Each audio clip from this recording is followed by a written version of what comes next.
Hello. So this video, we are going to go through just a sort of manual calculation. So here I want to do 2/5 plus 2.3 minus 3/7. So generally when you have fractions and decimals, it's a good idea to get them sort of all into one or the other. And generally speaking, fractions are better. And in particular, we can see that in this case because, for example, 3/7 is an infinite repeating decimal with a lot of decimal places repeating. So making that into a decimal would be very unpleasant.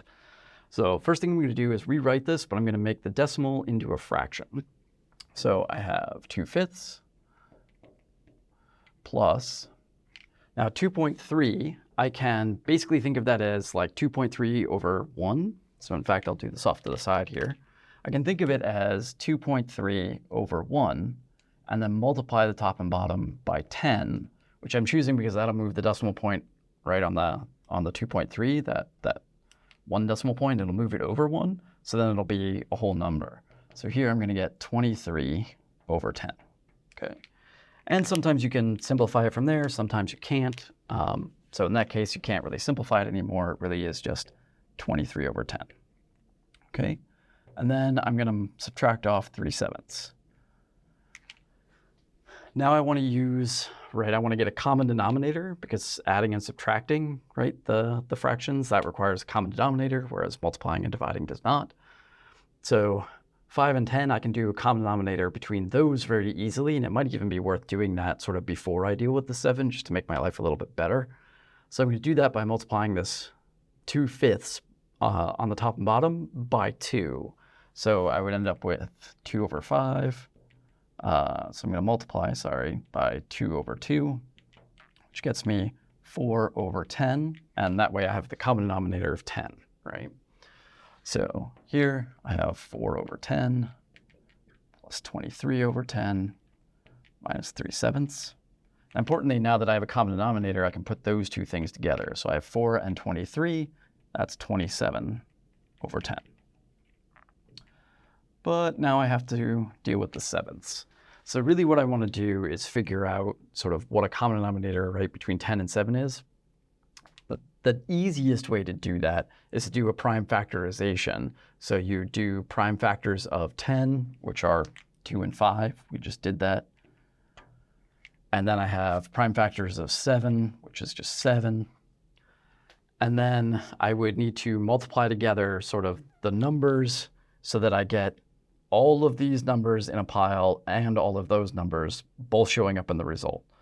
This is somewhat better because if I had something like 2 5s there and a 5 there, I'd know I'd only need to go up to having 2 5s total, because then that would still work.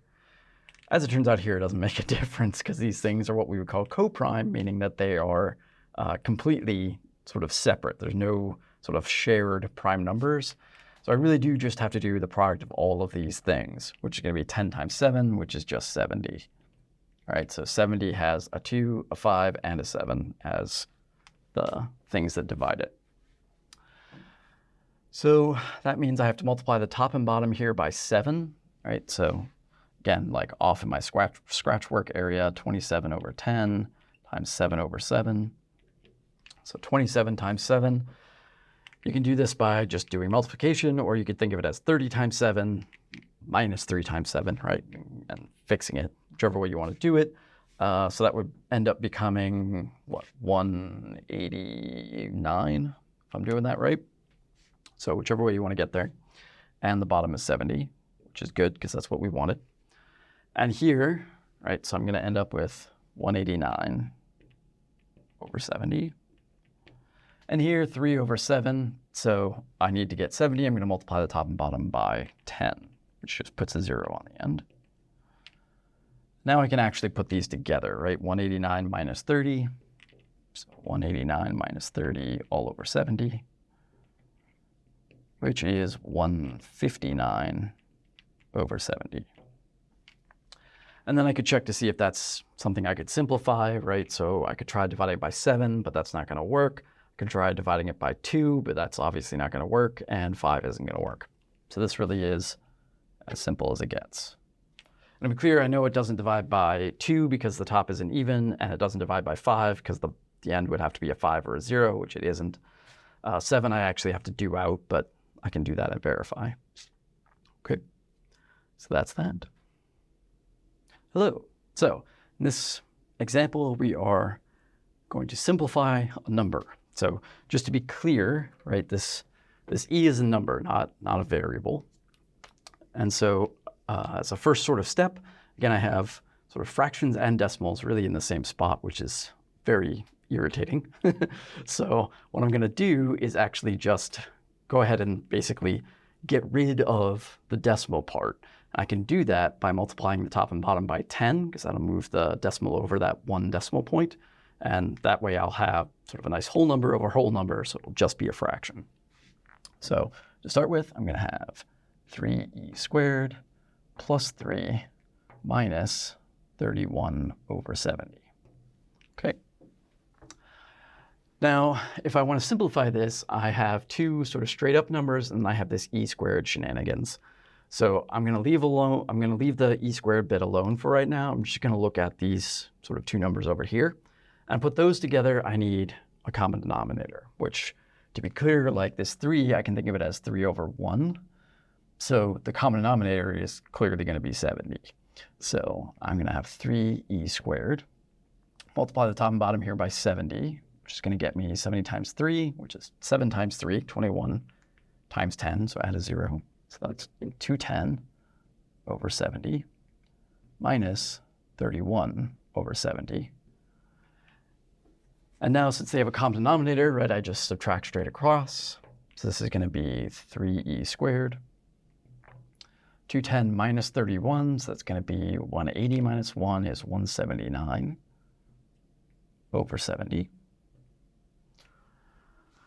Now I could try and see if this is something I can simplify. So the bottom 70, that has prime factors of 2, 5, and 7, right? So I can do a prime factor tree or something to figure that out. But those are the prime factors, so I can look at the top and say, okay, is it divisible by 2? Clearly not, because it's not even.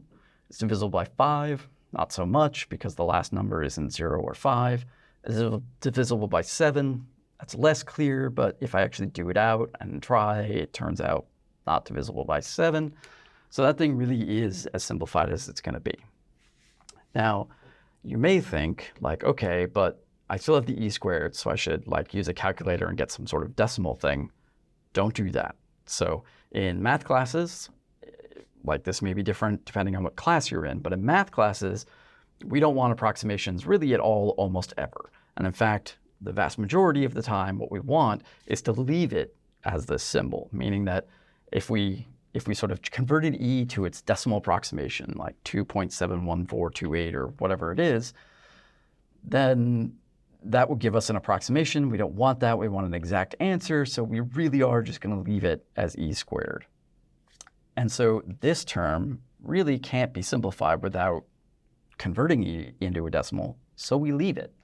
So that 3e squared really is as simplified as it gets. We don't do anything to it. It's done. And we just talked about how this thing, the 179 over 70, is also as simplified as I can get. So it's done. So really, this really is the answer, right? We don't want to use a calculator and get a decimal thing to get one number. We don't want that because it wouldn't be sort of exactly accurate. It would be an approximation because e goes on forever and ever. So we just leave it like that. Okay, that's that. Hello.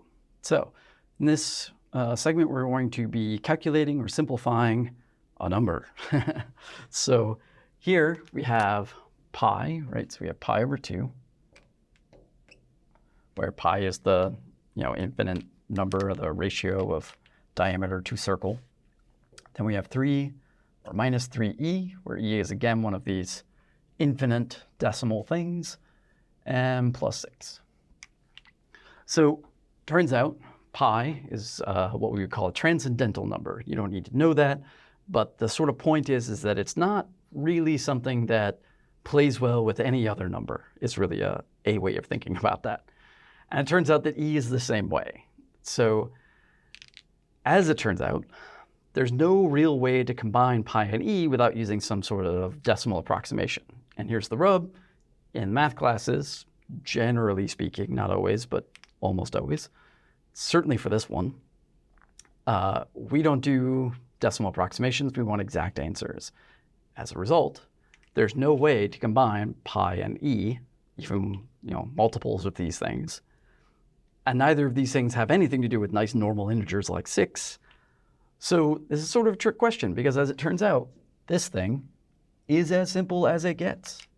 That is the simplified version of our answer. And in fact, if you got this answer after some calculations for like Chronos or an exam or something, some online service, whatever it is you're doing, this is exactly what we would put in. We would not use a calculator to get a decimal approximation unless it sort of explicitly told us to do that. So that is as simple as it gets. That's that.